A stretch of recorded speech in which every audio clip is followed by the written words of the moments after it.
Söyüş söymək müsəlmanın əxlaqına yaraşmır. Bu tərbiyəsizlikdir. Burada iki nəfərdən biri ixtilaf etməyib ki, söyüş söymək tərbiyəsizlikdir. Mən hər dəfə deyirəm, söyüş söyməmək üçün dindar olmaq lazım deyil.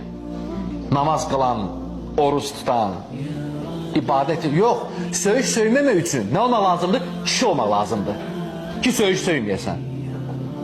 Bəzən elə əxlaqlar var ki, hətta vallahi səhabələrdən biri deyir ki, nəmmamlıq bilirsiniz nədir? Söz aparır, gətirən ara vurur. Deyir, səhv eləmirəmsə Abu Bakır deyir, radiyallahu anhu, deyir ki, əgər şəriətdə nəmmamlıq haram edilməsəydi belə, yəni Allah qadağan etməsəydi belə, yaraşdırmazdıq özümüzə deyir. Yəni kişi nəmmam olmaz, düzdür qardaşım. Eyni ilə söyüşü bunu aid eləmək olur yoxsa yox? Aid eləmək olur. Kişi söyüş söyməz qardaşım.